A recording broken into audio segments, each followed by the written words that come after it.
জি। Okay.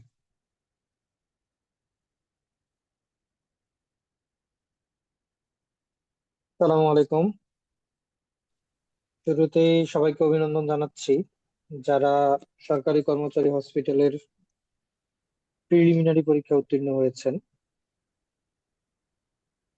আমাদের আজকের ক্লাসে আশা করি সবাই প্রিলিমিনারি উত্তীর্ণ হয়ে উপস্থিত আছেন। সিনিয়র তো স্যারের আজকে ক্লাসে আপনাদের ঢুকবি, সাথে আছি এটা শুনি দেখি আমি কি কয়। ডক্টর নাইম তাজওয়ার, এবং কিন্তু আমার সাথে আমার তো আছেন জুম ডক্টর আছে। আবু সুফিয়ান সরকার। একটু মিউট করলে ভালো হয় সবাই।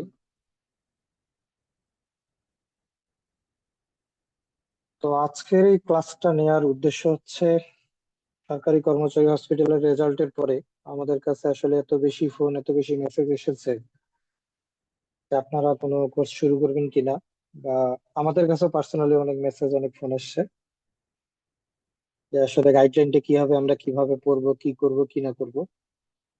এবং এর সাথে আর একটা সমস্যা হয়ে দেখা গেছে 51তম বিসিএস। তো যেহেতু স্পেশাল বিসিএস যারা প্রিপারেশন নিচ্ছিল, তারা এখন একটা দোটানার মধ্যে পড়ে গেছে যে আমরা স্পেশাল বিসিএস এর প্রিপারেশন নিব নাকি সরকারি কর্মচারী হসপিটালের রিটেন এর প্রিপারেশন নিব। তো এরকম একটা অবস্থায় আমরা আসলে কোর্সটা শুরু করতে যাচ্ছি। আশা করি আজকের গাইডলাইন ক্লাসে আপনারা একটা পরিপূর্ণ গাইডলাইন পাবেন কিভাবে আমরা সরকারি কর্মচারী হসপিটালের রিটেন পরীক্ষার জন্য প্রিপারেশন নিব। তো শুরুতে আসি আসলে সরকারি কর্মচারী হসপিটালের এই পরীক্ষাটাকে কেন আমরা একটু সিরিয়াসলি নিব। তো আপনারা যদি একটু খেয়াল করে দেখেন, সরকারি কর্মচারী হসপিটালের যে পরীক্ষাটা, এটা হচ্ছে নবম গ্রেডের, নন ক্যাডার বলা হচ্ছে। আসলে সরকারি কর্মচারী হসপিটালের সকল সুযোগ সুবিধা বিসিএস স্বাস্থ্য ক্যাডারের থেকেই বেশি। শুধুমাত্র একটা জিনিস, বিসিএস হাইপটা নেই। তা আমাদের সমাজের মধ্যে বা মানুষের মধ্যে একটা বিসিএস বিসিএস হাইপ আছে যে বিসিএস ক্যাডার কিনা, বিসিএস ক্যাডার কিনা। এর বাইরে সরকারি কর্মচারী হসপিটালের সকল সুযোগ সুবিধা স্বাস্থ্য ক্যাডারের থেকে বেশি। যেমন প্রথমে যদি আমি চিন্তা করি, আমাদের পোস্টিং কোথায় হচ্ছে, আপনি যদি খেয়াল করে দেখেন, সরকারি কর্মচারী হসপিটালের পোস্টিং কিন্তু ঢাকার বাইরে হওয়ার কোনো চান্স নাই। একই জায়গায় আপনার পোস্টিং থাকতেছে। কিন্তু আপনি যদি চিন্তা করেন, স্পেশাল বিসিএস দিয়ে আপনাকে পাঠানো হবে গ্রামে, হয় আপনার নিজের উপজেলায় অথবা পাশের উপজেলায় অথবা দূরের কোনো একটা জেলায়, কোনো একটা উপজেলায়। সরকারি কর্মচারী হসপিটালের এই ধরনের সমস্যাগুলো নাই। আপনি সরকারি কর্মচারী হসপিটালে যদি ডক্টর হিসেবে জয়েন করেন, এরপরে আপনি ডেপুটেশন পাবেন, খুবই স্মুথলি ডেপুটেশন কমপ্লিট করে সেখানে গিয়ে স্মুথলি প্রমোশন পাবেন, এবং ঢাকার মধ্যে থেকে আপনি একটা চেম্বার বলেন বা ক্যারিয়ার বলেন সবকিছু গড়ে তুলতে পারবেন। অন দা আদার হ্যান্ড, এই সুযোগ সুবিধাগুলো আপনি স্বাস্থ্য ক্যাডারে পাবেন না। আপনাকে প্রত্যন্ত গ্রামে পাঠানো হবে, তারপরে হয়তো রেসিডেন্সি দিয়ে আসতে পারবেন ঢাকায়, এফসিপিএস দিয়ে পোস্টিং নিয়ে ঝামেলা থাকবেন। ফাইনালি হয়তো অ্যাসিস্ট্যান্ট প্রফেসর হলেন, অ্যাসোসিয়েট প্রফেসর হলেন, রাজনৈতিক ব্যাপার স্যাপার থাকবে। আজকে ঢাকায় আছেন, কালকে আপনাকে অন্য একটা জায়গায় পাঠাই দিবে। বিশেষ করে আমাদের আপুদের জন্য ব্যাপারটা অনেক কষ্টের হয়ে যায়। যে আমরা অনেক আপুকে দেখছি যারা শুধুমাত্র পোস্টিংগত জটিলতার কারণে বিসিএস ছেড়ে দিচ্ছে। 39-এ, 42-তে অনেককে আমরা দেখছি। তো সরকারি কর্মচারী হসপিটালের সব থেকে বড় যে সুবিধাটা, সেটা হচ্ছে পোস্টিং সুবিধা, যে আপনার ঢাকার মধ্যে পোস্টিং থাকবে, আপনি ডেপুটেশন পাবেন, আপনার স্মুথলি প্রমোশন হবে। এই আরেকটা অন্যতম সুবিধা হচ্ছে সরকারি কর্মচারী হসপিটালের, যেখানে চাইলেই কিন্তু আপনার, যেমন সরকারি হসপিটাল গুলোতে আমরা দেখি যে রোগীর প্রচন্ড ভিড়, রোগীদের মধ্যে মারামারি, তারপরে ধরেন আপনার কোনো একটা ভুল থাকুক না থাকুক ডাক্তারদের ধরে মারা হচ্ছে, হামলা করা হচ্ছে, রাজনৈতিক চাপ আছে, বিভিন্ন ধরনের চাপ ফেস করে উপজেলা যারা ডক্টর আছে তাদেরকে দায়িত্ব পালন করতে হচ্ছে। বা আপনাদের যদি কোনো ফ্রেন্ড থাকে, সিনিয়র থাকে, জুনিয়র থাকে, যারা এখন রিসেন্টলি বিসিএস এ পোস্টিং এ উপজেলায় আছে, তাদের কাছে শুনতে পারবেন তাদের অবস্থাটা। সরকারি কর্মচারী হসপিটালে এই সমস্যাটা নেই, কারণ এখানে প্রতিদিন সিলেক্টেড কিছু রোগী তাদের সিরিয়াল দিতে পারে অনলাইনে। এই সিলেক্টেড রোগীগুলোকেই ডাক্তাররা দেখে। দেখা যায় যে একজন ডাক্তার দিনে 20 জন, 30 জন, 30 জনের উপরে কখনো রোগী দেখে না। সময় নিয়ে ডাক্তাররা রোগী দেখতে পারতেছে, আবার সরকারি কর্মচারী হসপিটালে সব ধরনের টেস্ট হচ্ছে, রোগীও স্যাটিসফাইড, ডাক্তারও স্যাটিসফাইড। মানে আপনার কর্মপরিবেশ খুবই চমৎকার সরকারি কর্মচারী হসপিটালে, যেটা আপনি উপজেলায় গিয়ে বা অনেক জেলা পর্যায়ের সরকারি হসপিটালে পাবেন না। তো শুধুমাত্র বিসিএস হাইফ ছাড়া সরকারি কর্মচারী হসপিটালের মেডিকেল অফিসারের পোস্ট ফার ফার বেটার, সব দিক থেকেই বিসিএস এর থেকে আগে আছে। তো এই জন্য আপনারা যেহেতু প্রিলিমিনারিতে উত্তীর্ণ হয়েছেন, প্রিলিতে টিকছেন, তো অবশ্যই আপনাদের একটা প্রিপারেশন আছেই, রেসিডুয়াল নলেজ আছে জন্যই টিকছেন। তো এখন আমাদের অবশ্যই টার্গেট রাখতে হবে যে আমরা এই রিটেনটা কিভাবে যেন পাস করতে পারি। এবং আপনারা একটা জিনিস খেয়াল করে দেখেন, আমাদের যদিও সংখ্যাটাকে অনেক বেশি মনে হচ্ছে যে এত বড় একটা সংখ্যক মেডিকেল স্টুডেন্ট এখানে পাশ করছে, এত সংখ্যক ডক্টর প্রিলিমিনারিতে উত্তীর্ণ হয়েছে, পোস্ট তো মাত্র 300-র কাছাকাছি, তাহলে বাকিরা কি হবে বা কোথায় যাবে? আপনি দেখবেন যে এর মধ্যে ম্যাক্সিমামই অলরেডি 45, 46, 47 বিসিএস এ রিকমেন্ডেড হয়ে আছে, যারা হয়তো জয়েন করবে না ম্যাক্সিমামে। আবার এর বড় একটা অংশ দেখবেন যে 51 বিসিএস এও চলে যাবে। সেক্ষেত্রে এটা মোটামুটি আমরা শিওর বলতে পারি যে আপনি যদি রিটেনে পাশ করেন, তাহলেই সরকারি কর্মচারী হসপিটালে আপনি ইনশাল্লাহ টিকে যাবেন, ভাই যদি কোনো গ্রস মিস্টেক না করেন। তো এই জন্য আমার মনে হয় এখন আপনারা যেহেতু টিকে গেছেন, আপনাদের জেনটাতে এফোর্ট দেওয়া উচিত, অবশ্যই 51-এর সাথে মিলিয়ে এফোর্ট দেওয়া উচিত। আম, অনেকেই দোটানার মধ্যে আছেন যে এটা ছেড়ে দিব নাকি এটা ধরে রাখবো। আমার পরামর্শ থাকবে যে কোনোটাই ছাড়ার দরকার নেই, দুইটাই আপনি ধরে রাখবেন। এবং সরকারি কর্মচারী হসপিটালের যে প্রিপারেশন রিটেনের, আপনি খুবই ইজিলি 51 বিসিএস এর প্রিলি প্রিপারেশনের সাথে নিতে পারবেন, এবং আপনি সামনে দেখতে পারবেন যে আসলে আমাদের সিলেবাসটা কতখানি মিলে যায়। আপনি 51-এর প্রিপারেশন নিলে আপনার 90% প্রিপারেশন হয়ে যাবে সরকারি কর্মচারী হসপিটালে। তো আমরা এখন একটু সামনের দিকে আগাতে পারি। তো এখন দেখেন আমরা রিটেনের পরীক্ষার কাঠামোটা একটু দেখি। পিএসসি এর সবগুলো নন ক্যাডার যে জবগুলো আছে, সবগুলোর রিটেনের পরীক্ষার কাঠামো, প্রিলির পরীক্ষার কাঠামো একই। তো আমরা আপনাদের প্রশ্নের উত্তরগুলো শেষে দিব, এখন আমরা একটু আলোচনার মধ্যে থাকি। তো দেখেন আমাদের এখানে বাংলায় বাংলা থাকবে, ইংরেজি থাকবে, সাধারণ জ্ঞান থাকবে, টেকনিক্যাল প্রফেশনাল বিষয় থাকবে।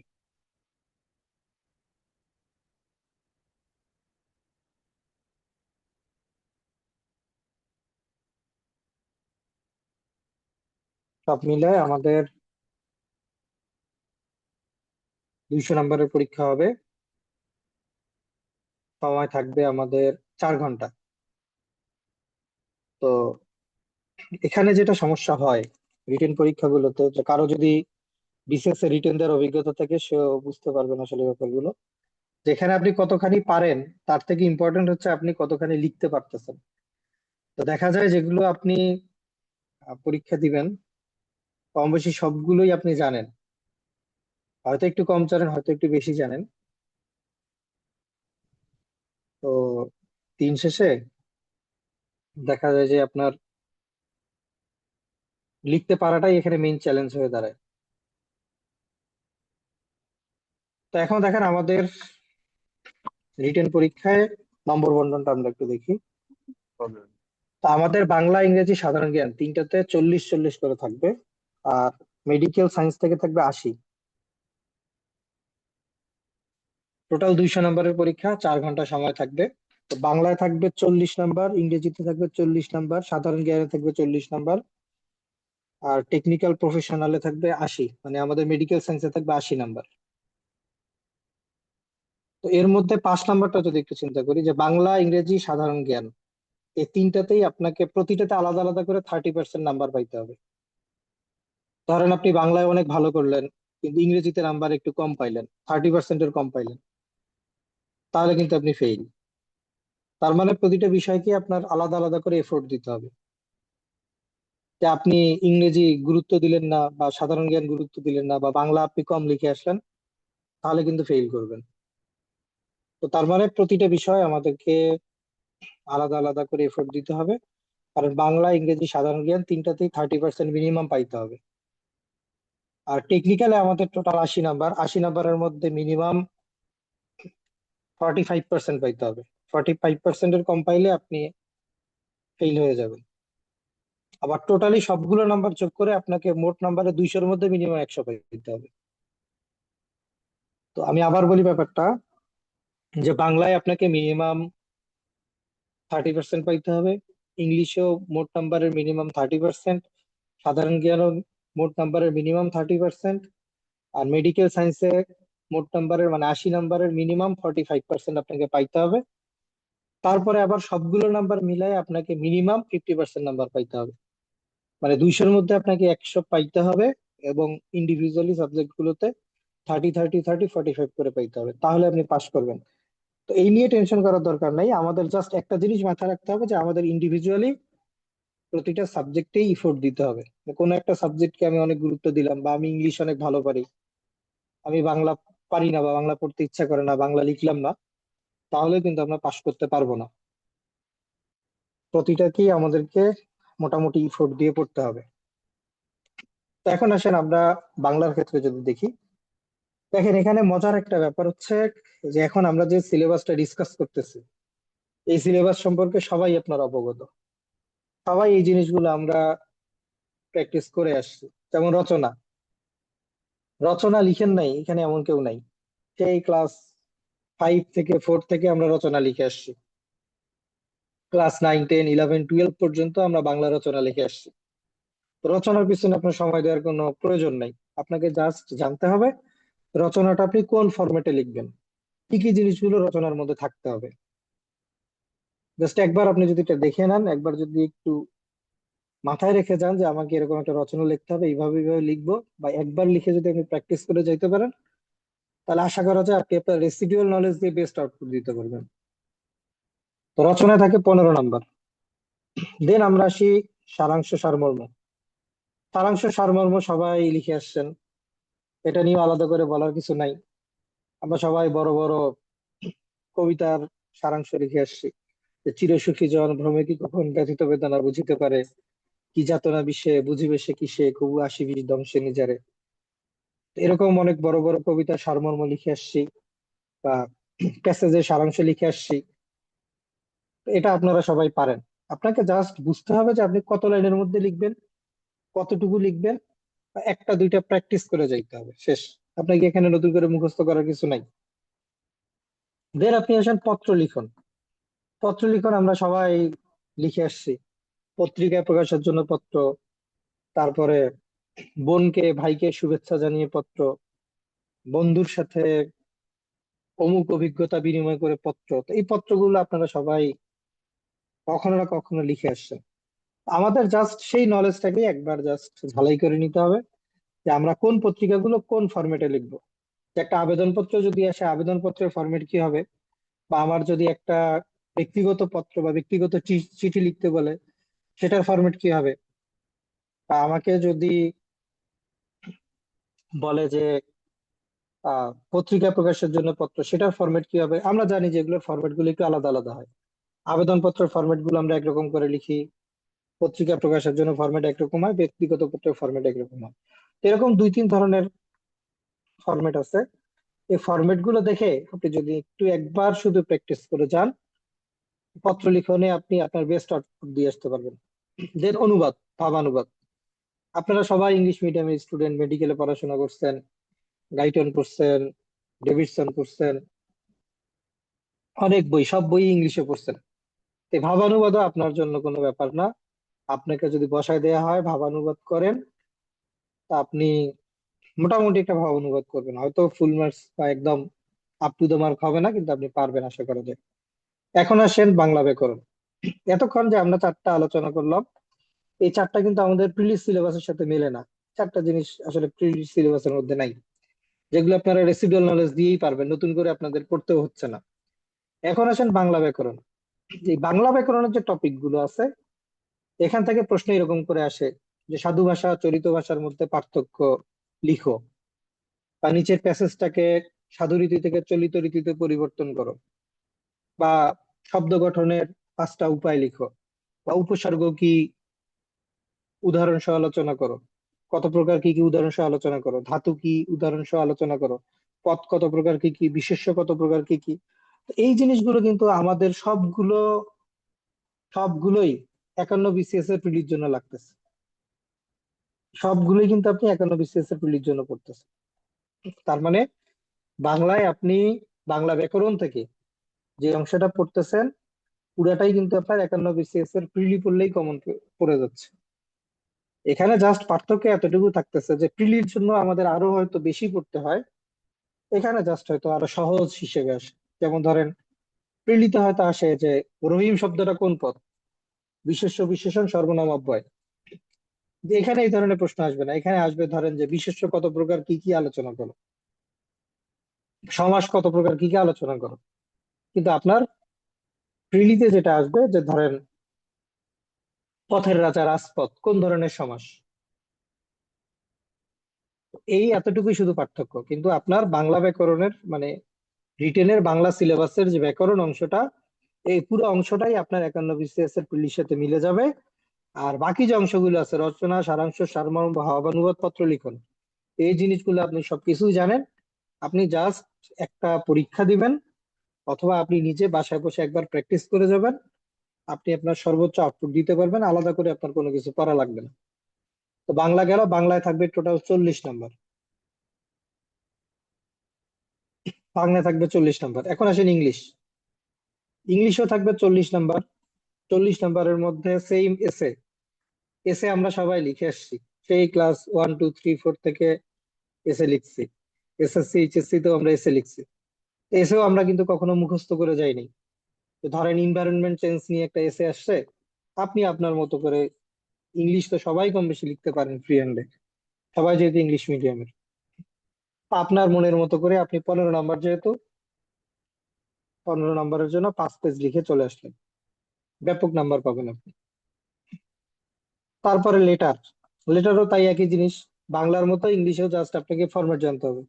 যে একটা অ্যাপ্লিকেশন আসলে অ্যাপ্লিকেশনটা আপনি কিভাবে লিখবেন, বা একটা পত্রিকা প্রকাশের জন্য লেটার লিখতে বললে সেটা আপনি কিভাবে লিখবেন। জাস্ট আপনাকে ফরম্যাটটা বুঝতে হবে, আপনি কিভাবে লিখবেন এটা জানতে হবে। পরীক্ষার আগের দিনও যদি আপনি শুধু একটু ভালো মতো দেখে যান কিভাবে লিখবেন, আর একবার যদি প্র্যাকটিস করতে পারেন, তাহলে এটাও আপনি বেস্ট আউটপুট দিতে পারবেন, আপনাকে নতুন করে কিছু মুখস্থ করতে হচ্ছে না। এখন আসেন কম্প্রিহেনশন। কম্প্রিহেনশন হচ্ছে একটা প্যাসেজ দেয়া থাকে, এটা আপনারা একদম ক্লাস 6 7 থেকে 11 12 পর্যন্ত করে আসছেন। একটা প্যাসেজ থাকে, প্যাসেজের মধ্যে থেকে কয়েকটা প্রশ্ন থাকে, প্রশ্নগুলোর আনসার করতে হয়। এটাও কিন্তু খুব বেশি কঠিন না, আপনি জাস্ট একটু টেকনিক ফলো করবেন, প্যাসেজটা একবার করে পড়বেন, প্রশ্নগুলো পড়বেন, আপনার রেসিডুয়াল নলেজ দিয়ে আপনি আনসার করতে পারবেন। এখানে মুখস্থ করা, নতুন করে পড়ার কিছুই নাই। তারপরে আসেন গ্রামার। গ্রামারের এই অংশটা তো আপনার পুরাই 51 BCS এর যে প্রিলিমিনারি সিলেবাস, এটার সাথে পুরাটাই মিলে যাবে। তার মানে গ্রামারও কিন্তু আপনাকে নতুন করে মুখস্থ করার বা পড়ার কিছু নাই। আপনি 51 প্রিলি যে প্রিপারেশনটা নিচ্ছেন, এই প্রিপারেশনের মধ্যেই কিন্তু আপনার গ্রামারের প্রিপারেশনটা হয়ে যাচ্ছে। ঠিক আছে, তাহলে আমরা বাংলা ইংলিশ দুইটাতেই দেখলাম 40 40 80 নাম্বার। তো বাংলা ইংলিশ দুইটাতেই আমাদের কিছু জিনিস, এগুলো আমরা অলরেডি জানি, আমাদের অলরেডি রেসিডুয়াল নলেজ আছে এগুলোর ব্যাপারে। জাস্ট একটা বার একটু সামান্য সময় দিয়ে একদিন যদি প্র্যাকটিস করে যাই তাহলেই হয়ে যাবে।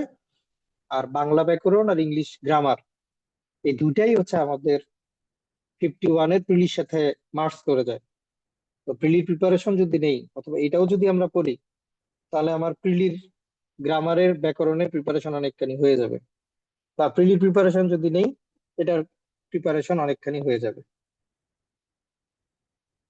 ইংলিশ গ্রামারে আমাদের ডেফিনেশন ক্লাসিফিকেশন আসে না এখানে। ধরেন 5টা ওয়ার্ড দিল, 5টা ওয়ার্ড দিয়ে বলে যে এটা 5টা সেন্টেন্স তৈরি করেন। বা ট্রান্সফরমেশন আসে, যে 5টা সেন্টেন্স থাকলো, সেখানে ভয়েস চেঞ্জ করতে বলে, অথবা ডিরেক্ট থেকে ইনডিরেক্ট স্পিচে নিয়ে আসতে বলে, অথবা আপনার ট্যাগ কোশ্চেন থাকতে পারে, এরকম আর কি ভ্যারাইটিস ভ্যারাইটিস অফ থিংস দেয়। কিন্তু আপনি মানে আপনার রেসিডুয়াল নলেজ, এতদিনের যে পড়াশোনা, আপনার প্রিলিড প্রিপারেশন সবকিছু মিলায় আপনি ভয়েস চেঞ্জ, ন্যারেশন এগুলো পারবেন, মানে আহামরি কঠিন কিছু না। এবং আরেকটা ব্যাপার হচ্ছে যে নন ক্যাডারের প্রশ্নটা কিন্তু মানে বিসিএস এর যে রেগুলার লিখিত প্রশ্নগুলো এগুলোর থেকে একটু সহজ হয়। যেমন আমি কিছুদিন আগে একটা নন ক্যাডার দিতে গেছিলাম, জাস্ট অভিজ্ঞতা নেওয়ার জন্য দিতে গেছিলাম। আমার দুইটা বিসিএস হয়ে আছে, তো অভিজ্ঞতা দেওয়ার জন্য দিতে গেছিলাম যে আসলে নন ক্যাডার রিটেনটা কেমন হয় দেখার জন্য। তো দেখলাম যে প্রশ্নটা আসলে রিটেনের প্রশ্নের থেকেও কিছুটা সহজ হয়েছে, আমার কাছে মনে হয়েছে আর কি। তো এটা নিয়ে আসলে টেনশন করার খুব বেশি কিছু নেই, আশা করা যায়। তারপরে আসেন সাধারণ জ্ঞান। সাধারণ জ্ঞানে তিনটা জিনিস আছে, একটা হচ্ছে বাংলাদেশ বিষয়াবলী, আর একটা আন্তর্জাতিক বিষয়, সাধারণ জ্ঞানে আমাদের টোটাল 40 নাম্বার থাকে, 40 নাম্বার। বাংলাদেশ বিষয়াবলী, আন্তর্জাতিক বিষয়াবলী এবং বিজ্ঞান ও প্রযুক্তি, এখানেই প্যাচটা লাগে সব থেকে বেশি, সেটা হচ্ছে টাইমিং এর। বাংলাদেশ বিষয়াবলীতে দেখা যায় যে খুব সহজ প্রশ্ন আসছে, আপনি পারতেছেন সব, কিন্তু লিখতে গিয়ে আপনি টাইম শেষ করতে পারতেছেন না। ধরেন যেমন এবার কিছুদিন আগে একটা নার্কোটিক্স এর নন ক্যাডার এক্সাম হয়ে গেল, সেখানে 15 নাম্বারের জন্য আপনার 5টা প্রশ্নের আনসার করতে হয়েছে। এখন প্রশ্নগুলোর উত্তর এমন যে আমি সবই জানি, এখন দেখা যাচ্ছে আমি লিখতে গেলে আবার মানে যখন লিখতে যাচ্ছেন আপনি তখন তো আর আপনার মাথায় থাকবে না যে আরো সামনে কি আছে না আছে, সবাই লিখতে থাকে, পরে দেখা যায় যে টাইম মিলাইতে পারে না। তো এই জন্য আমাদের রিটেন প্র্যাকটিসটাতে বেশি ইফোর্ট দেওয়া দরকার, মানে যতখানি না আপনি পড়বেন, যতখানি না আপনি মুখস্থ করবেন, তার থেকে বেশি আপনার ইফোর্ট দেওয়া দরকার রিটেন প্র্যাকটিস। এখন আসেন বাংলাদেশ বিষয়াবলী। বাংলাদেশ বিষয়াবলী থেকে রিটেনের প্রশ্ন কেমন হয়। তো এখানে ব্যাপারটা হচ্ছে বাংলাদেশ বিষয়াবলী থেকে রিটেনের প্রশ্নটা, এটাও আপনি আপনার রেসিডুয়াল নলেজ দিয়ে আনসার করতে পারবেন। ধরেন প্রশ্ন আসবে এরকম যে বাংলাদেশের বর্তমানে জ্বালানি সমস্যার সমস্যার কারণ এবং সমাধান নিয়ে আপনি একটা প্রস্তাবনা দেন। তো আপনারা জানেন বাংলাদেশে জ্বালানি সমস্যা হচ্ছে, কি কারণে জ্বালানি সমস্যা হচ্ছে, কি কারণে বিদ্যুৎ নাই, এই কারণগুলো আপনারা কম বেশি জানেন। গ্যাস সংকট, গ্যাস পাওয়া যাচ্ছে না, তারপরে ইরান আমেরিকা যুদ্ধ হচ্ছে, হরমুজ প্রণালীতে গ্যাঞ্জাম, ওদিকে হুথিরা অবরোধ করছে বাবেল মানদেপে, তারপরে বাংলাদেশ সরকারের টাকা নাই, এরকম কয়েকটা কারণ, এগুলো কিন্তু আপনারাও জানেন। তো এখন বিসিএস এর প্যাটার্নটা যেটা হয়েছে যে ধরেন 46 বিসিএস এর পর থেকে যদি আপনি দেখেন 47, 48, 46, 47, 48, 3 বিসিএস এই কম বেশি প্রশ্ন কিন্তু কমন আসে নাই, মানে প্রশ্নগুলো এমন আসতেছে যে আপনি আপনার ক্রিয়েটিভিটি, আপনার রেসিডুয়াল নলেজ দিয়ে কতখানি লিখতে পারেন। ধরেন আপনার প্রশ্ন আসলো যে বাংলাদেশের, মানে প্রশ্নগুলো এরকম আসবে যে ধরেন বাংলাদেশের গ্যাস সমস্যা সমাধানে আপনার মতামত কি। বা ধরেন আসলো যে এখন ধরেন এই যে রাষ্ট্রপতি নির্বাচন হচ্ছে, এখানে ফ্লোর ক্রসিং নিয়ে একটা কথা আসতেছে যে ধরেন আহ এই নিউজটা মনে হয় আপনারা দেখছেন সবাই, যে রাষ্ট্রপতির এখানে সংবাদ সম্মেলন করে বলা হচ্ছে যে এক দলের প্রার্থী, মানে সরকারি দলের প্রার্থীর বাইরে অন্য কাউকে ভোট দিতে পারবে না, দিলে তার সদস্যপদ বাতিল হয়ে যাবে, তাই না? তার মানে এটাকে আমরা বলতেছি ফ্লোর ক্রসিং। তো ফ্লোর ক্রসিং করলে তার সংসদ সদস্যপদ বাতিল হয়ে যায়। তো ধরেন প্রশ্ন আসলো যে ফ্লোর ক্রসিং এর পজিটিভ নেগেটিভ দিকগুলো তুলে ধরেন, এরকম প্রশ্ন যেগুলো আপনি আপনার রেসিডুয়াল নলেজ দিয়ে লিখতে পারবেন। যে বাংলাদেশের জনসংখ্যাকে কিভাবে জনসম্পদে রূপান্তরিত করা যায়, আপনার মতামত লিখেন। যে বাংলাদেশ ডেমোগ্রাফিক ডিভিডেন্ড পার করতেছে, এই ডেমোগ্রাফিক ডিভিডেন্ডের গুরুত্বটা লিখেন। এরকম তো বাংলাদেশ বিষয়াবলী থেকে যে প্রশ্নগুলো আসবে এগুলোর জন্য আলাদা করে আপনাকে, আমাদের পরামর্শ থাকবে আলাদা করে কোনো কিছু মুখস্থ করতে হবে না, আপনি জাস্ট প্রতিদিনের পত্রিকা পড়বেন, এবং যেটা করবেন সেটা হচ্ছে আপনি তো 51 বিসিএস এর প্রিলি প্রিপারেশন যদি নিচ্ছেন, তাহলে তো আপনার বাংলাদেশ পড়া এর সাথে হয়ে গেল। আর যদি নাও নেন, যে আপনি শুধু এটার প্রিপারেশন নেবেন, তাহলে রেগুলার পত্রিকার কলামগুলো যদি আপনি পড়েন, তাহলে বাংলাদেশ বিষয়গুলি আপনি ইজিলি আপনার রেসিডুয়াল নলেজ দিয়ে লিখে আসতে পারবেন। শেষে আর একটা কথা বলবো আর কি রিটেন নিয়ে। তো এরপরে আসলে আন্তর্জাতিক বিষয়গুলি, আন্তর্জাতিক বিষয়গুলিও একই কথা। আন্তর্জাতিক বিষয়গুলি কিন্তু এখন মুখস্থ বিদ্যা থেকে প্রশ্ন কম আসে, যে মনে করেন এরকম আসবে না যে ধরেন অমুক দেশগুলোর মুদ্রার নাম লিখো, অমুক দেশগুলোর রাজধানীর নাম লিখো। আন্তর্জাতিক বিষয়াবলীর প্রশ্ন আসবে এরকম যে আচ্ছা, হরমুজ প্রণালী নিয়ে যে আমেরিকা আর ইরানের সংঘাত হচ্ছে, এটার ভবিষ্যৎ কি? বা বাংলাদেশ আর ভারতের মধ্যে যে সম্পর্কের টানাপোড়েন, এই টানাপোড়েনের কারণগুলো এবং এটা সমাধানের আপনার প্রস্তাবনা তুলে ধরুন। বা রোহিঙ্গাদের যে ক্রাইসিস, এই ক্রাইসিস সমাধানে বাংলাদেশ কি কি উদ্যোগ নিতে পারে, আপনার মতামত তুলে ধরুন। তো আন্তর্জাতিক বিষয়াবলী থেকে দেখা যায় প্রশ্নগুলো এরকম ধাঁচের হয় যে আপনাকে মুখস্থ করতে হবে না। আপনি আপনার রেসিডুয়াল নলেজ দিয়ে, আপনি যদি রেগুলার খবর পড়েন, তাহলেই আপনি আন্তর্জাতিক বিষয়গুলি আনসার করতে পারবেন। আর এর সাথে আপনি যদি একাডেমিক বিসিএস এর প্রিপারেশন নেন, বা আপনারা যেহেতু প্রিলিমিনারিতে টিকছেন, তার মানে আপনি তো বাংলাদেশ আন্তর্জাতিক কিছু না কিছু হলো পড়ছেন। তা আপনি আপনার এই নলেজটুকু দিয়েই বাংলাদেশ আন্তর্জাতিক খুবই স্মুথলি পার করে যাইতে পারবেন। মানে এটার জন্য আপনাকে খুব বেশি হ্যাসেল পাইতে হবে না, অনেক বেশি পড়াশোনা করতে হবে দিন রাত এক করে, এরকমও না। এখন আছে বিজ্ঞান প্রযুক্তির যে প্রশ্নগুলো, এই প্রশ্নগুলো আপনারা সব থেকে ভালো পারবেন। এর জন্য আপনাদের আসলেই কিছু করার নেই। ধরেন আপনি অলরেডি বিজ্ঞানের এই জিনিসগুলো, মানে 6, 7, 8 লেভেলের প্রশ্ন আসবে, যেগুলো আপনি অলরেডি পড়ে আসছেন। তো ধরেন আসলো যে আলো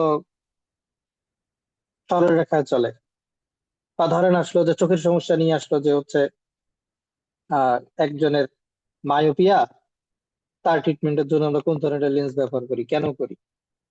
বা প্রশ্ন আসলো যে আহ হার্টের, এখানে তো বলে ধরেন মায়োকার্ডিয়াল ইনফেকশন, বা হার্টের রোগের লক্ষণগুলো কি কি, প্রতিকারের কৌশলগুলো কি কি, এরকম এরকম প্রশ্ন আসে। তো যেগুলো দেখবেন যে আপনি ম্যাক্সিমাম পারেন।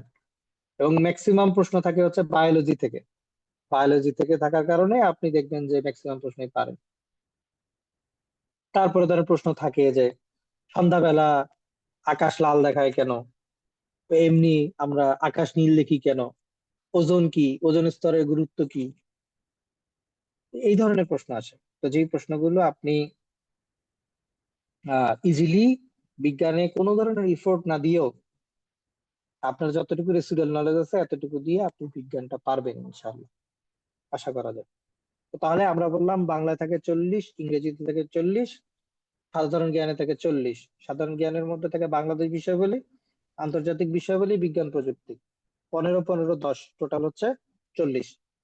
এই সবগুলো প্রশ্নই দেখবেন প্রায় সবগুলোই আপনি পারেন, কিন্তু ঝামেলা হচ্ছে আপনি লিখে শেষ করতে পারবেন না যদি না আপনার প্রিভিয়াস কোনো রিটেন এক্সামের অভিজ্ঞতা থাকে, অথবা আপনি প্র্যাকটিস করে আসেন। এবং দেখবেন যে যারা, আপনিও শুনে দেখবেন যে যারা এই কয়েকদিন আগে একটা নার্কোটিক্স এর নন ক্যাডার হয়েছিল, যারা হচ্ছে আসলে আগে কখনো রিটেন প্র্যাকটিস করে নাই, তারাও এই জায়গাটাতেই ধরা খাইছে। দেখা যায় লিখে শেষ করতে পারে নাই। একদিকে বাংলা রচনা, একদিকে ইংলিশ এসে কত পেজ লিখবো, এটা তো জানে না। আবার কমন জিনিস আসলে আমাদের সবসময় টেন্ডেন্সি থাকে যে আমরা বেশি বেশি করে লিখতে চাই।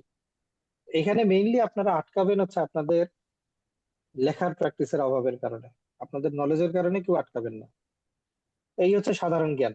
আর সাধারণ জ্ঞানের এই জিনিসগুলো সবগুলোই তো আসলে আমাদের 51 প্রিলিমিনারি টপিকস। তো অলরেডি যারা প্রিলি টিকছেন তারা তো এই জিনিসগুলো পড়েই আসছেন, আবার যারা প্রিলি প্রিপারেশন নিচ্ছেন তারাও জিনিসগুলো পড়তেছেন বা পড়বেন। তো এগুলো হচ্ছে আসলে আমাদের ওভারল্যাপ করতেছে, এবং আলাদা করে নতুন করে পড়ার মতো কিছু নাই এখানে। আপনাদের দরকার শুধু প্র্যাকটিস। তো এই হচ্ছে আমাদের জেনারেল পার্ট।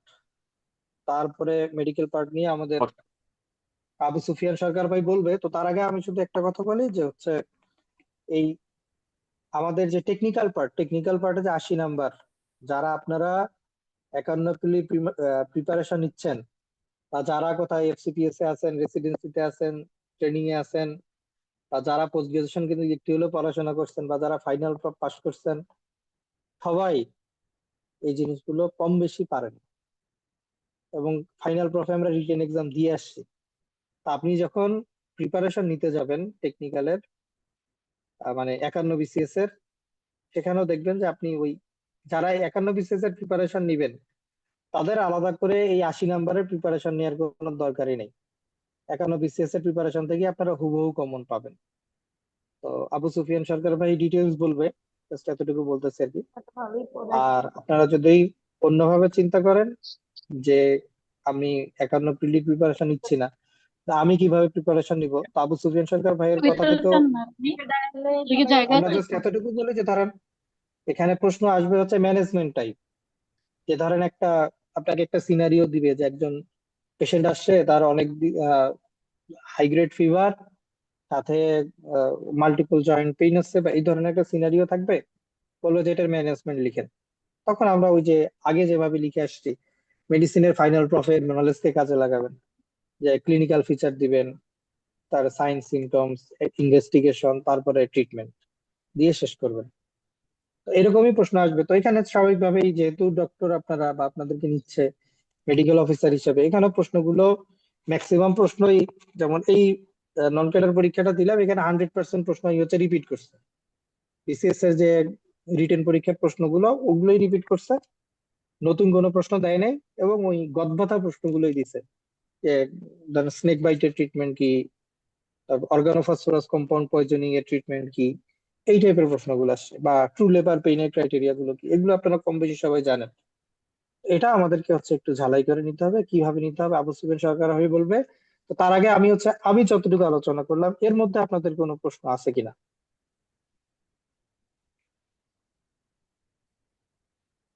আমি যতটুকু আলোচনা করলাম জেনারেল পার্ট নিয়ে, আপনাদের কোনো প্রশ্ন আছে কিনা। মানে সারাংশ সারমর্ম যে বিষয়টা, এগুলো কি 9-10-এর জি, বাংলা বই থেকে পড়লেই হবে? আপনি আপনি পড়ারও দরকার নেই পড়ানোর দরকার নতুন নেই করে, আপনি নতুন করে, শুধু আপনি শুধু জানবেন জানবেন কতখানি কতখানি লিখতে হবে, মানে লিখতে কিভাবে হবে, মানে লিখতে কিভাবে হবে, লিখতে কোথায় হবে। লিখতে হবে। শুধু জানবেন কতটুকু আপনাকে লিখতে হবে, তাহলেই হবে। নতুন করে আপনাকে কিছু করতে হবে না। ঠিক আছে, মানে সব আপনি আগে যা পড়ে রিটেনে কিভাবে লিখবেন। আর কারণ আপনারা আপনাদের যদি কারো কখনো খাতা কাটার অভিজ্ঞতা থাকে, তো কোনো একটা বিসিএস পরীক্ষা, মানে কোনো একটা মেডিকেলের পরীক্ষা হোক বা কোনো একটা পরীক্ষার খাতা কাটার যদি অভিজ্ঞতা থাকে, তাহলে খেয়াল করে দেখবেন যে যারা আসলে খাতা কাটে এত বেশি লোডের মধ্যে থাকে, তার আসলে প্রতিটা লাইন বা সবকিছু ফুটায় দেখার সময় সুযোগ কোনোটাই থাকে না। তো মেইনলি রিটেন পরীক্ষার গুরুত্বপূর্ণ বিষয় হচ্ছে আপনার প্রেজেন্টেশন।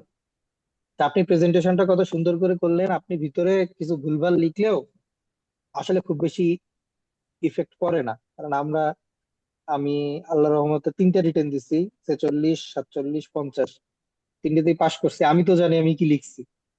তো মানে যেটা আমার মনে হয়েছে আর কি, যে আমি ভাবছি যে আমি তো ভিতরে অনেক ভুলভাল লিখে আসছি, তাহলে মনে হয় এ যাত্রায় আর পাশ হচ্ছে না। কিন্তু দেখা যাচ্ছে যে না। তো ব্যাপারটা হচ্ছে আসলে যে ওই এখন যেটা পিএসসি করে রাউন্ড সিস্টেমে খাতা দেখে, সবাই পিএসসি তে গিয়ে বসে বসে খাতা দেখে।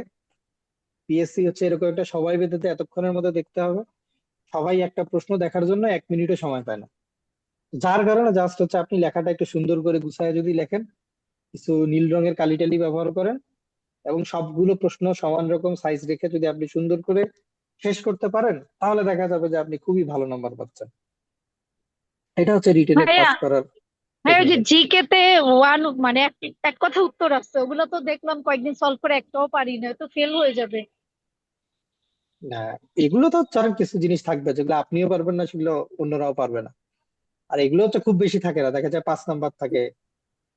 15 নম্বরের প্রশ্নই, এর মধ্যে এক তবে কথার প্রশ্ন, 15 নাম্বার। যেমন টোটাল 15, এর মধ্যে এক কথার উত্তর থাকবে খুবই সামান্য। যেমন এই কিছুদিন আগে যে একটা নার্কোটিক্স এর হলো, এখানে ছিল হচ্ছে কয়েকটা শর্ট ছিল আর কি, যে এগুলোর হচ্ছে কয়েকটা অ্যাব্রিভিয়েশন ছিল, যেগুলোর পূর্ণ রূপ কি হবে। ঠিক আছে, তো 40-এ কত ওই যে পাইলে বাড়ি, পাস জিকে তে? বিআরআরআই এরকম ছিল। জি, জিকে তে কত পেলে পাস হবে 40-এর মধ্যে? 40-এর মধ্যে 30%, 40-এর 30% কত হয়? 12। 12-র মতো। তো 12 তো পাবেন আপনি, আপু টেনশন করতেছেন কেন। হ্যাঁ, ফরম্যাট আচ্ছা গুলো ভালো আছে কোন বইটাতে, বা কোন বইটা ফলো করতে পারি প্রিভিয়াস এইগুলো দেখে? আচ্ছা, ব্যাপার হচ্ছে যে আমি আসলে এই নন ক্যাডার গুলো বিশেষ করে আমাদের মেডিকেলের জন্য যারা পরীক্ষা দিচ্ছি, এগুলো আসলে খুবই আমাদের মধ্যে হাইপ কম, তো একটু বেশি আমরা নেগলেক্ট করি, যার কারণে এগুলোর উপরে আসলে খুব বেশি ভালো বই বের হয়নি। আপনারা যেটা করতে পারেন যে হচ্ছে আমাদের রিটেনের, বিসিএস এর রিটেনের যে বইগুলো আছে ওগুলো যদি ফলো করেন তাহলেই 100% কাভার হয়ে যাবে আর কি। ঠিক আছে। আর নন ক্যাডার একটা বই আছে, নীল খেতে গেলেই পাবেন। নন ক্যাডার রিটেন বললে ওরা দিবে। ওভারঅল যতগুলো নন ক্যাডার আছে সবগুলোর জন্য তৈরি করা। তো আমাদের ডাক্তারদের আসলে রিটেনের দিকটাতে যেহেতু কম ডাক্তার দেয়, যার কারণে এটা আসলে ব্যবসায়িক ভাবে খুব বেশি লাভজনক না হওয়ার কারণে কেউ আসলে এটার দিকে খুব বেশি একটা গুরুত্ব দেয় না। এটা হচ্ছে সমস্যা আর কি। আচ্ছা।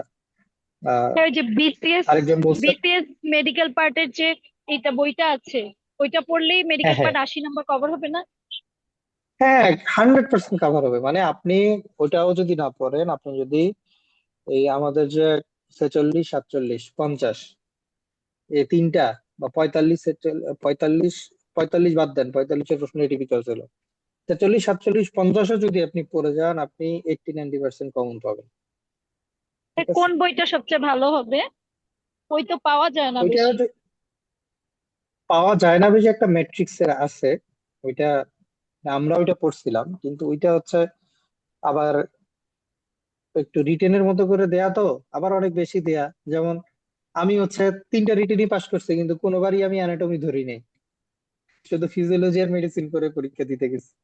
তো দেখা যায় অ্যানাটমি হয়তো একটা দুইটা থাকে, বা সার্জারি গাইনি একটা দুইটা থাকে, এগুলো মানে দেখা যায় রেসিডুয়াল নলেজ দিয়ে এদিক ওদিক করে শেষ করে ফেলা যায়। কিন্তু আপনার মেডিসিনটা বেশি লাগে আর কি। মেডিসিনটা মানে মেইনলি সবগুলো ম্যানেজমেন্ট ওরিয়েন্টেড প্রশ্ন থাকে। তো স্নেক বাইটের ট্রিটমেন্ট কি দিবেন, বা হচ্ছে ধরেন আপনার মানে অ্যাজমা ট্রিটমেন্ট কি দিবেন, সিওপিডি ট্রিটমেন্ট কি দিবেন, এই টাইপ প্রশ্ন। তো ঠিক আছে, সব থেকে ভালো হয় যদি আপনি আপনার মেডিসিনের গাইডটা আরেকবার পড়ে যেতে পারেন, খুবই ভালো হয়। আর যদি না পারেন সমস্যা নেই, ম্যাট্রিক্সের যে মেডিসিন পার্ট, আচ্ছা এটা নিয়ে আবু সুফিয়ান ভাই ডিটেলস বলবে, আমি আর এদিকে যাচ্ছি না।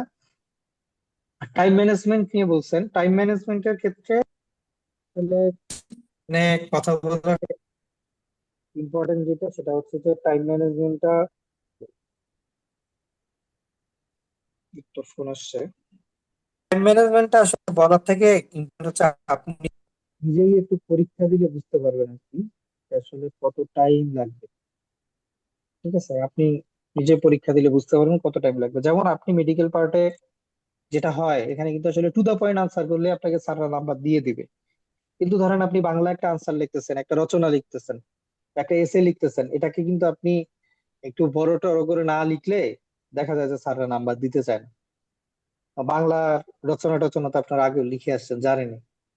তো এরকম আর কি, যে আপনাকে এই জন্য আহ, নিজে আপনি বাসায় বসেও প্র্যাকটিস করতে পারেন, আপনাকে নিজেকে পরীক্ষা দিতে হবে।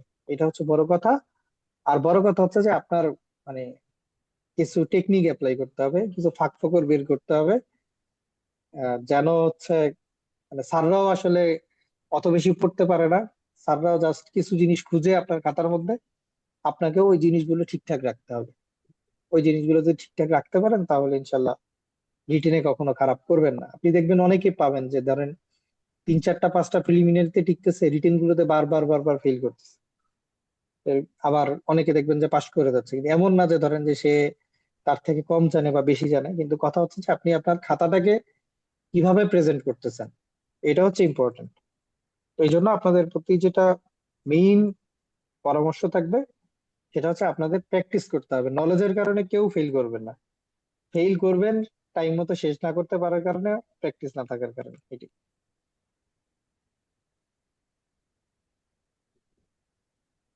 আচ্ছা, তো তাহলে আমাদের জেনারেল পার্ট নিয়ে আশা করি প্রশ্ন নাই। তো মেডিকেল পার্ট নিয়ে আমাদের আবু সুফিয়ান ভাই কথা বলবে। সালামু আলাইকুম। আমাকে কি শোনা যাচ্ছে? হ্যাঁ, শোনা যাচ্ছে। জি আচ্ছা। ভাইয়া, শোনা যাচ্ছে। জি, ডক্টর নাইম তাজওয়ারকে ধন্যবাদ সুন্দরভাবে জেনারেল পার্টটুকু এবং সার্বিক দিক থেকে আলোচনা করার জন্য। তো আপনারা সকলেই অবগত আছেন যে যেহেতু সামনে আর 10 দিন হলো আপনাদের রেজাল্টটা দিয়েছে, এই নন ক্যাডার যে সরকারি কর্মচারী হাসপাতালে সামনে আপনাদের রিটেন পরীক্ষা আর কি। তো নাইম দাদা সবকিছু বলে দিয়েছেন যে এখানে 200 মার্কসের মধ্যে 120 মার্কস হচ্ছে জেনারেল পার্ট, আর বাকি 80 মার্কসই হচ্ছে আপনাদের এই টেকনিক্যাল ক্যাডার, অর্থাৎ আপনারা যেহেতু মেডিকেল অফিসার। এবং আরেকটা পার্ট হচ্ছে আপনাদের অনেকে হচ্ছে যারা সরকারি সরকারি রেজিস্ট্রার হিসেবে আছেন, সেটাও একটা পার্ট আছে। তো আপনাদের এখানে আহ পিলিতে প্রায় 2452 জন এখানে উত্তীর্ণ হয়েছেন, এবং এখানে নিয়োগ দেওয়া হবে 204 জন, তাই না? আর সরকারি রেজিস্ট্রার হিসাবে এখানে 559 জন মনে হয় নেওয়া হয়েছে, এখান থেকে 59 জন এখানে নেওয়া হবে আর কি, নিয়োগ দেওয়া হবে। তো সরকারি কর্মচারী হাসপাতাল আপনারা সকলে হয়তো জানেন, এটা হচ্ছে ফুলবাড়িয়াতে অবস্থিত আর কি। এবং আহ, তো এই মেডিকেল পার্টের যে 80 মার্কস আছে, আপনাদের নাইমটা যারা বলে গিয়েছেন যে এখানে পাস মার্কস হচ্ছে প্রায় 45%, অর্থাৎ এখানে আপনাকে ন্যূনতম হচ্ছে 36 পেতে হবে।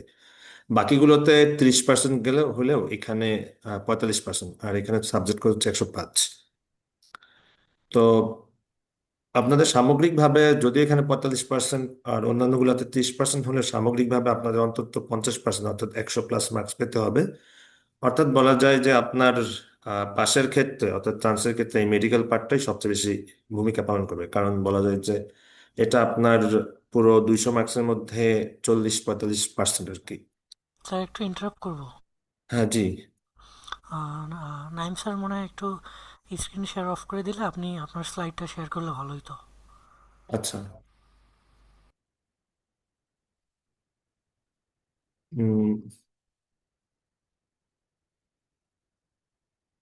অফ করা হয়েছে?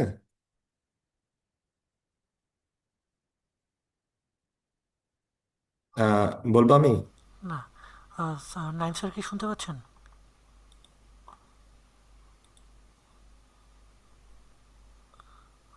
ওনার স্ক্রিনটা এখনো শেয়ার দেয়া তো? আচ্ছা। হ্যাঁ ভাইয়া, আমরা তো আবু সুফিয়ান ভাইয়েরটাই দেখতে পাচ্ছি, 5 নাম্বার 45% লেখা। আচ্ছা হ্যাঁ, আচ্ছা তাহলে আমি তাহলে কন্টিনিউ করি। আচ্ছা আচ্ছা, জি ঠিক ভাই, আছে। আপনারটা ঠিক আছে, আপনার স্লাইডে দেখা যাচ্ছে। আচ্ছা। সমস্যা নেই।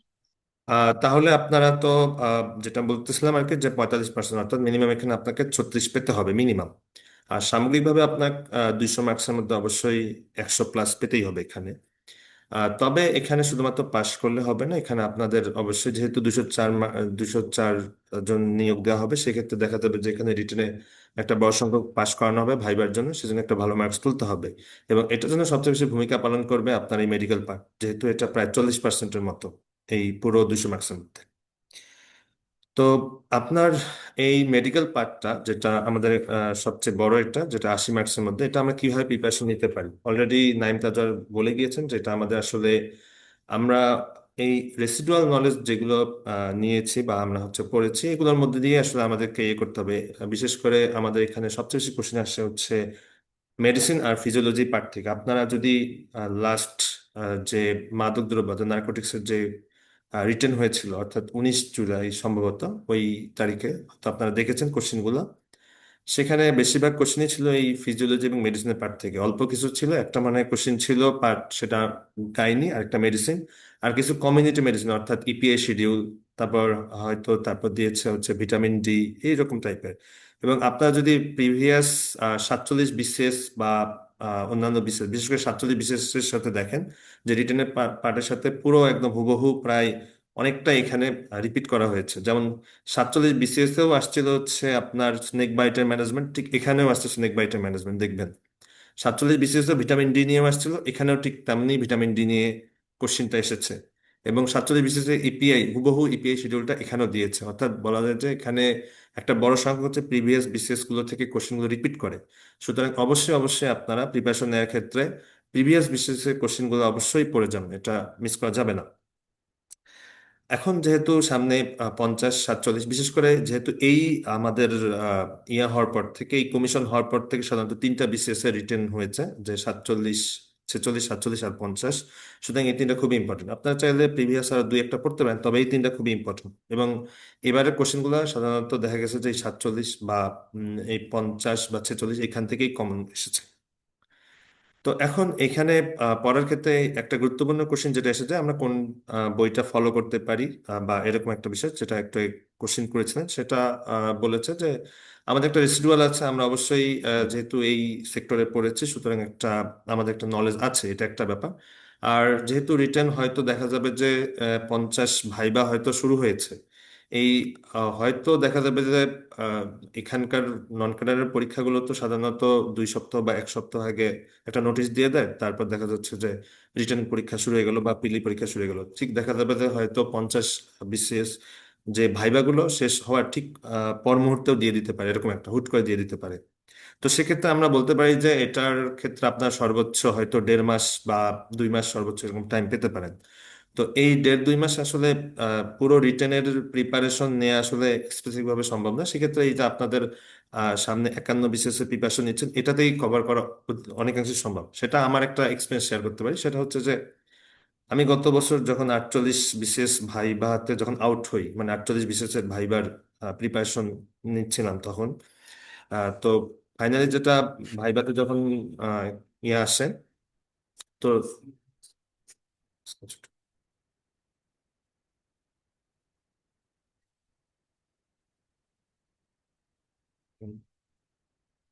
হ্যালো, শুনতে পাচ্ছি না।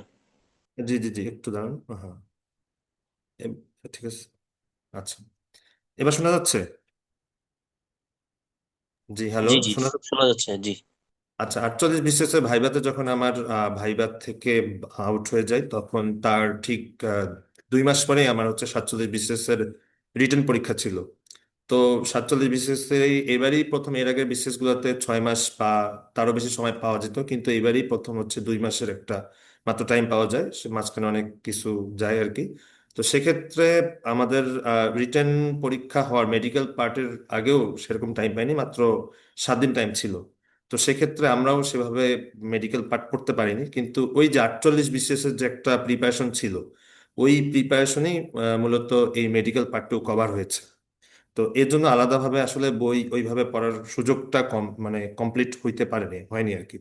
তো সেক্ষেত্রে আপনারাও ঠিক একইভাবে যদি আপনারা এই সামনে 51 বিশেষ যে স্পেশাল আসতেছে এটার প্রিপারেশন নিলেই, কারণ 51 বিশেষে আপনারা এর চেয়ে বেশি করবেন, সবগুলো সাবজেক্ট পড়তে হবে। দেখা যাবে যে আপনার ফরেনসিক বা ফার্মাকোলজি এগুলো পড়তে হবে, কিন্তু আপনারা রিটেন গুলো দেখবেন যে মোটামুটি প্রায় 80% আপনার ফিজিওলজি আর মেডিসিন রিলেটেড।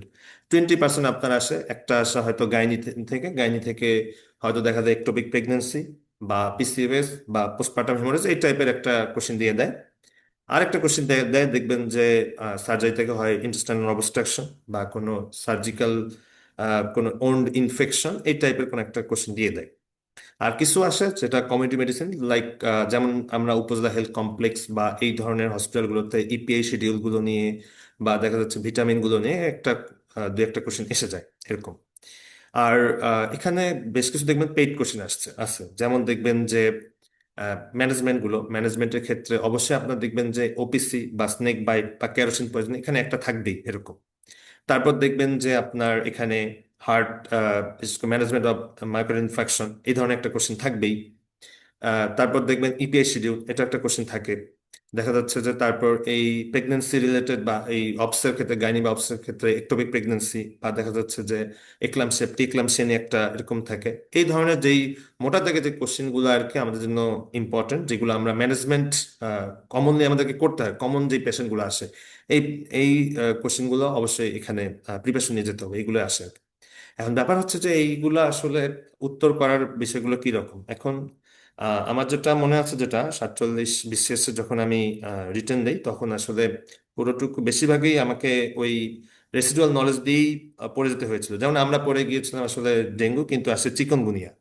তো চিকনগুনিয়া তো আসলে তখনকার ওইটা তো আসলে ওইভাবে পড়া হয়নি। তো দেখা যাচ্ছে যে ওই ডেঙ্গুর সাথে মিলে ছিল বা ওই চিকনগুনিয়া নিয়ে একটু এইভাবে অ্যান্সার দেওয়া হয়েছিল। তো ঠিক এরকম ভাবেই আপনি যেভাবে হয়তো ওয়ার্ডে ম্যানেজমেন্ট করছেন, বা আপনি দেখা যাচ্ছে যে আহ, কিছু ইনভেস্টিগেশন বা আপনি তো এগুলো লিখে আসছেন বা আপনাদের সেই প্রফে, ওই টাইপেরই আপনারা জাস্ট টু দি পয়েন্টে অ্যান্সার করলে আশা করা যায় মনে হয় এভাবে ইয়ে করা সম্ভব। আর দুই দুই একটা কোশ্চেন হয়তো কঠিন আসতে পারে, সেটা হচ্ছে দেখা যাচ্ছে অ্যানাটমি হয়তো বা দুই একটা এসে যেতে পারে, যেটা দেখা যাবে যে আপনি না পারলে অনেক কিছু পারবে না, বা এখানে যে 100%ই মার্কস তুলতে হবে এরকম না, দেখা যাচ্ছে মোটামুটি একটা মার্কস ক্যারি করলে এনাফ। আর এটার ক্ষেত্রে বই ফলো করার ক্ষেত্রে আপনারা মোটামুটি বেশিরভাগ ক্ষেত্রে একটা হচ্ছে আমরা ম্যাট্রিক্স বই ফলো করেই সাধারণত বিসিএস এর ক্ষেত্রে আমরা রিটেন পরীক্ষা দিয়েছিলাম। তো সেক্ষেত্রে এই বইটা ফলো করলে যদি আপনারা করতে চান, যদি একান্ত মনে হয় করতে চান আর কি, এটা বই ফলো করতে পারেন। বাট আমার কাছে মনে হয় এই স্পেশাল বিসিএস এর যেই সিলেবাস বা এটা নিয়ে যে আপনারা প্রিপারেশন নিচ্ছেন, এটা দিয়ে এনাফ প্রিপারেশন নিয়ে আর কি। আর পরীক্ষা হতে পারে যেটা বললাম আর কি, সেটা হচ্ছে যে হয়তো ঠিক এই 50, তারা যেহেতু এখন ভাইবা নিয়ে খুব ব্যস্ত আছেন, হয়তো এই 50 বিশেষ পরীক্ষাটা শেষ হলেই দেখা যাবে যে আপনাদের এটা নেওয়ার একটা পসিবিলিটি হতে পারে। সেক্ষেত্রে আপনারা হাতে রাখতে পারেন 1.5 থেকে 2 মাসের এরকম একটা মানে টাইম হাতে রাখতে পারেন আর কি। তো আহ, তারপর হচ্ছে যে এই যে এটা হচ্ছে লাস্ট যে নার্কোটিক্সের যে কোশ্চিন ছিল, মানে যেটা এসেছিল সেটা এখানে দেওয়া হয়েছে। যেমন এখানে দেখতে পাচ্ছেন যে 1 নম্বরে আপনারা সাডেন হার্ট অ্যাটাক, যেটা আমাদের কমন একটা সিমটমস, যে সাইন সিমটমস গুলো আমরা যেগুলো কমন একটা কোশ্চেন আর কি, যেমন হাইপার কোলেস্টেরোলেমিয়া ম্যানেজমেন্ট, যেভাবে ম্যানেজমেন্ট করবেন। এই যে ইপিআই শিডিউলটা ঠিক আসছিল, যেটা আমাদের এর আগে 47 বিসিএসও ঠিক সেম রিপিট করা হয়েছে। আবার এদিকে অ্যাবডোমিনাল পেইন বা এটা ইন্টেস্টাইনাল অবস্ট্রাকশনের যে ম্যানেজমেন্ট ঠিক সেম। ডায়াবেটিস মেলাইটাস এটা একটা কমন, দেখা যাবে যে আপনাদের ডায়াবেটিস মেলাইটাস বা হাইপারটেনশন ঘুরে ফিরে এই কোশ্চেনগুলোই মেডিসিনে দিয়ে থাকে। পেপটিক আলসার ডিজিজ, এটাও ঠিক পেপটিক আলসার ডিজিজ 46 বিসিএস আসছিল, ঠিক সেম এটা এখানে রিপিট করা হয়েছে। আবার এই যে রেনাল কোলিক ব্যাপারটাও এর আগে বিসিএস রিপিট করা হয়েছে। অ্যানাফাইলেক্সিস শক এবং অ্যানাফাইলেকটিক শক, এটাও ঠিক সেম 46 47 বিসিএস এখানেও রিপিট করা হয়েছে। ভিটামিন ডি তো বললামই, আর এদিকে হচ্ছে নিচে স্নেক বাইটটাও রিপিট করা হয়েছে। সুতরাং এখানে দেখা যাচ্ছে যে আমাদের টেকনিক্যালের মেডিকেল পার্টের অংশ থেকে যে 80 মার্কস থাকে, এখানে হয় 2টা কোশ্চেন থাকতে পারে বা 3টা কোশ্চেন থাকতে পারে। যদি 2টো কোশ্চেন থাকে সেখানে তাহলে 5 5 10 মার্ক করে থাকে, প্রতিটা 5 করে থাকে। আর যদি 3টা থাকে সেক্ষেত্রে দেখা যাচ্ছে যে একটা 5 থাকে, একটা 2 বা 3, একটা কোনোটা 4 বা কোনোটা 1, এটা কোশ্চেনের প্যাটার্নের উপর ডিপেন্ড করে মার্কসটা হয়ে থাকে আর কি। আর এই তো মোটামুটি এটুকুই। বেশিরভাগ তো নাইম তাজওয়ার স্যার সব বলে দিয়ে গেছেন, এই আর কি। তো আপনাদের কি ঠিক আছে, মেডিকেল রিলেটেড ধন্যবাদ কোনো কোশ্চিন আছে? আবু সুফিয়ান স্যার। আমি একটু জি কথা বলি তাহলে, হ্যাঁ? জি জি। তো আমি একটু স্ক্রিন শেয়ার দিই। হ্যাঁ হ্যাঁ, অবশ্যই। আচ্ছা, আপনাদের কোনো প্রশ্ন থাকলে আপনারা করতে পারেন। তো আমরা আপনাদেরকে জাস্ট কিছু কথা বলি। তো আপনাদের ভাইয়া জন্য এটার আমরা পোস্টিং যে কি শুধু ঢাকায় না ঢাকার বাইরেও আছে? ঢাকার বাইরে পোস্টিং নেই, ঢাকায়। ভাইয়া আমি তো রেজিস্টার পোস্টে দিয়েছি, কিন্তু আমার তো হচ্ছে এক্সপিরিয়েন্স আছে বাট কোনো ডিগ্রি নাই। এখন এটা কি ওরা নিবে কিনা? ওরা 2 ওরা বছরের তো এক্সপিরিয়েন্স চাইছিল, এক্সপিরিয়েন্স চাইছিল, কোনো হ্যাঁ। ডিগ্রি চায় নাই। এক্সপিরিয়েন্স 2 বছরের আপনার আছে। ডিগ্রি চাইলে তো সে তো হচ্ছে ভাইয়া চলে যাবে তাই না, মানে ওই পোস্ট গ্রাজুয়েশনেই চলে যাবে। হ্যাঁ এক্সপিরিয়েন্স আছে 3 বছরের। সমস্যা নেই, আপনি ভাইয়া কোনো পড়তে থাকেন, দেখা যাবে। বললাম যে আপনি পড়তে ভাই থাকেন, কোনো ফর্ম এটা ফিল তো আপ করতে সমস্যা নেই। হবে? না না, আর কিছুই করতে হবে না, আপনি শুধু পরীক্ষার দিনে ফর্ম গিয়ে পরীক্ষা দিবেন, আর কিছুই করতে হবে না। আপনি শুধু পরীক্ষার দিনে গিয়ে পরীক্ষা দিবেন। তো যাই হোক, আপনাদের সাথে অনেকগুলো কথা হলো। তো আপনাদের সুবিধার জন্য আমরা আপনাদের জন্য একটা কোর্স নিয়ে আসছি। আমাদের টোটাল 10টা ক্লাস থাকবে। 10টা ক্লাসের মধ্যে আমরা আপনাদেরকে প্রতিটা টপিকে কি কি প্রশ্ন আসতে পারে, কিভাবে আপনি লিখবেন। ধরেন বাংলার উপরে আমরা 2টা ক্লাস রাখছি। এর মধ্যে ধরেন একটা রচনা আসলো, রচনাটাকে আপনি কিভাবে প্রেজেন্ট করবেন। ধরেন ভিতরে আপনি গরুর রচনা আসছে, আপনি গরু ছাগল কুমির সব লিখে আসছেন, কিন্তু রচনাটাকে আপনি কোন শেপে লিখলে, কিভাবে লিখলে তার আপনাকে সর্বোচ্চ নাম্বার দিবে, মানে আপনার প্রেজেন্টেশনটা কেমন হবে, এটা নিয়ে হচ্ছে আপনার আগের দিন হয়তো আপনাকে ক্লাসে বললাম। বা সারাংশ সারমর্ম সবাই লিখতে পারেন, সবাই জানেন, কিন্তু কয় লাইন লিখবেন, কিভাবে লিখবেন। বা একটা পত্র লিখতে বলছে পত্রিকায় প্রকাশের জন্য, এই পত্রের মধ্যে আপনি সবকিছুই লিখবেন, অনেক কিছুই লিখবেন, কিন্তু কোন কোন জিনিসগুলো স্পেসিফিক্যালি আপনার থাকতেই হবে, আপনি কোন প্যাটার্নে লিখবেন, এই জিনিসগুলো আমরা ধরেন ক্লাসে আলোচনা করলাম। পরের দিন আপনাদের একটা ক্লাস টেস্ট থাকবে বা একটা হয়তো গ্যাপ দিয়ে ক্লাস টেস্ট থাকবে রিটেন। টোটাল এরকম 10টা ক্লাস হবে। 10টা ক্লাসের পরে 10টা ক্লাস টেস্ট থাকবে। এই 10টা ক্লাসের মধ্যে 5টা হবে জেনারেল নিয়ে, 5টা হবে মেডিকেল নিয়ে।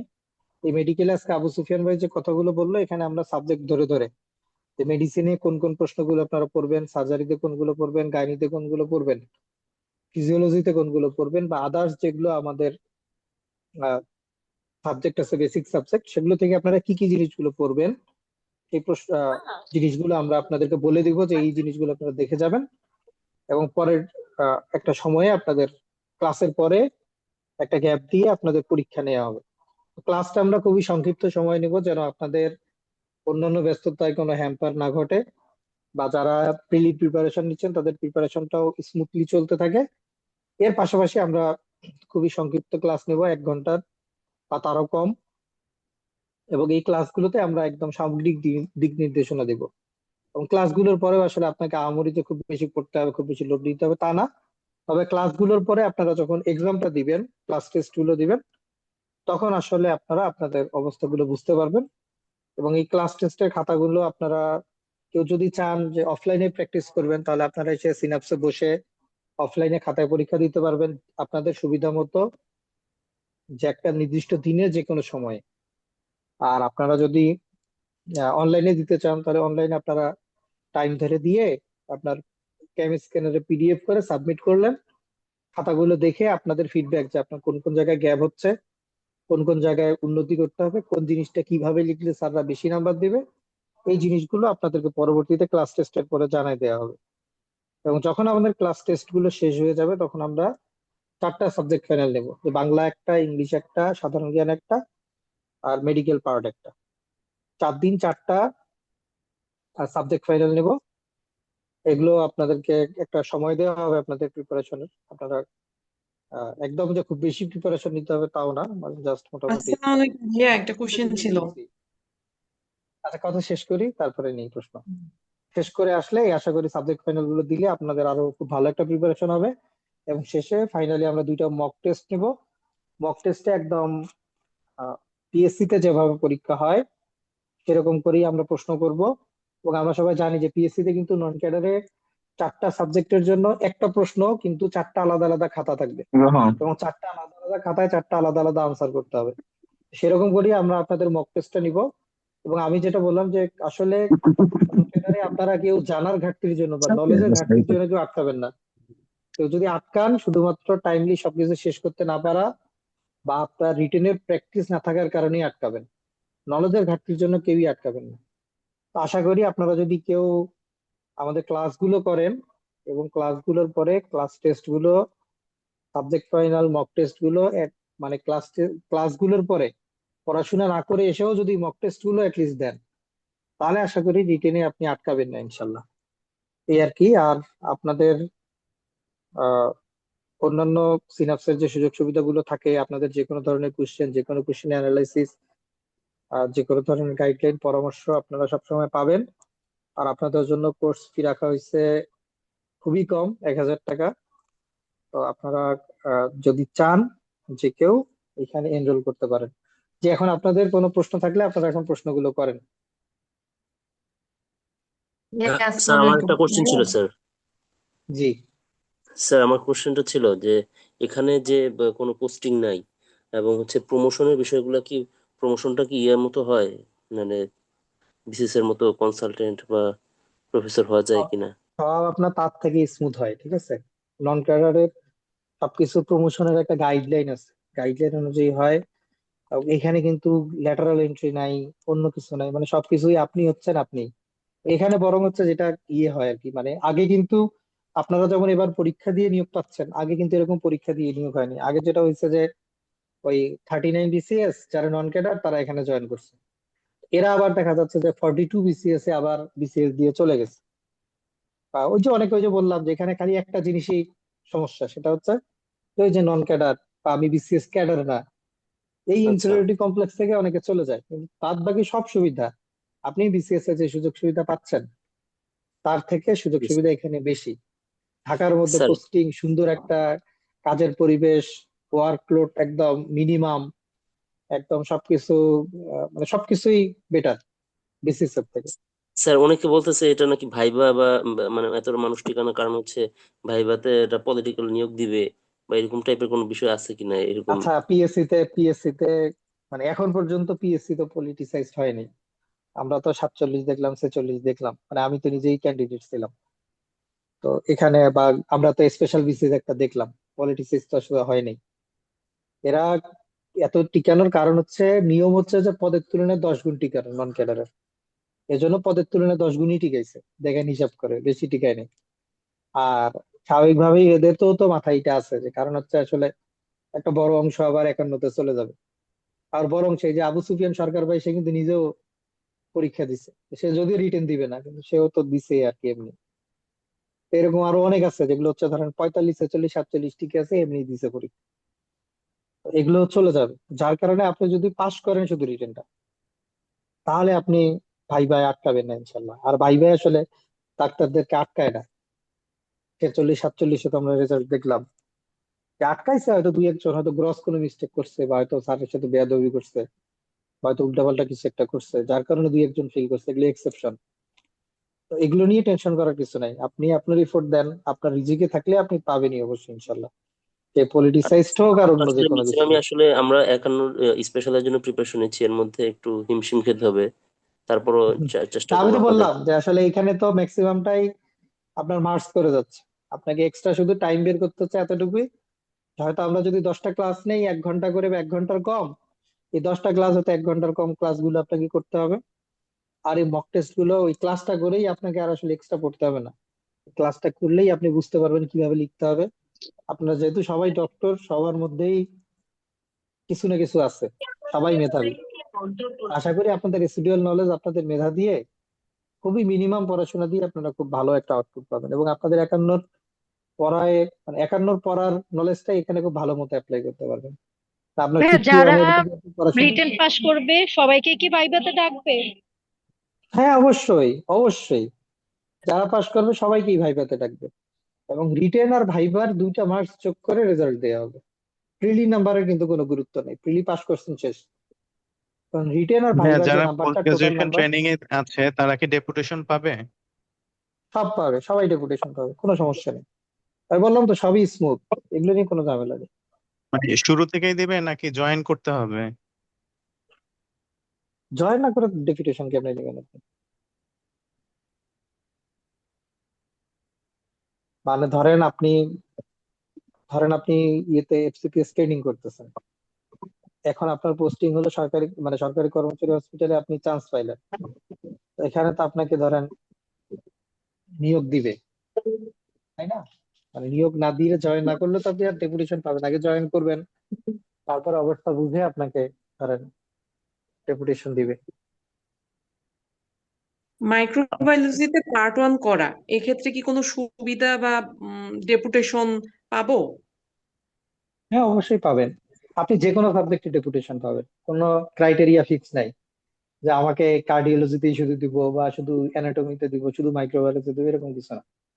কারণ সরকারি কর্মচারী হসপিটাল না, ওদের ল্যাব আছে না, জি, মাইক্রোবায়োলজি ডিপার্টমেন্ট আছে বলতেছি না। না, তো জি জি। স্বয়ংসম্পূর্ণ হসপিটাল, অবশ্যই দেবে আপনাকে ডেপুটেশন, কেন দিবেন? জি।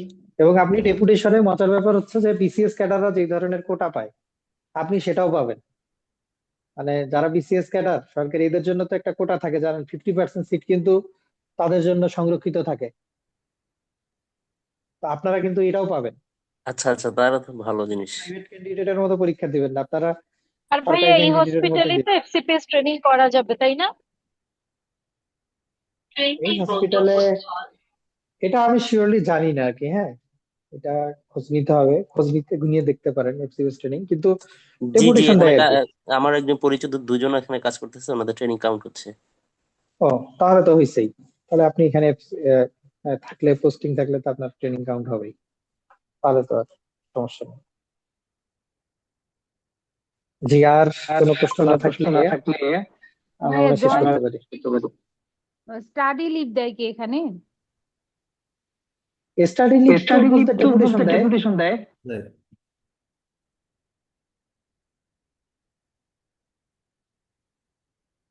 বুঝছেন কিনা? মানে স্টাডি লিভ বলতে আপনি যেটা বোঝাচ্ছেন যে এটা তো ওই যে ধরেন সরকারি চাকরিতে স্টাডি লিভ দেয় যে 5 বছরের জন্য 2 বছরের জন্য বিদেশে গিয়ে সে ডিগ্রি নিয়ে আসলো। জি। আর এখানে তো ডেপুটেশন, ধরেন আপনি পিজিতে ট্রেনিং করবেন পিজির আন্ডারে, আপনাকে ডেপুটেশন দেবে। আচ্ছা, বুঝতে পেরেছি। জি। তো আর কারো প্রশ্ন না থাকলে আমরা শেষ করতে পারি। জি ভাইয়া, অনেক অনেক থ্যাঙ্কস, একটা প্রোগ্রামটা খুব ভালো হয়েছে। জি, সবাইকে ধন্যবাদ। আসসালামু আলাইকুম ওয়া রাহমাতুল্লাহ। সালাম ওয়ালাইকুম আলাইকুম। আসসালাম।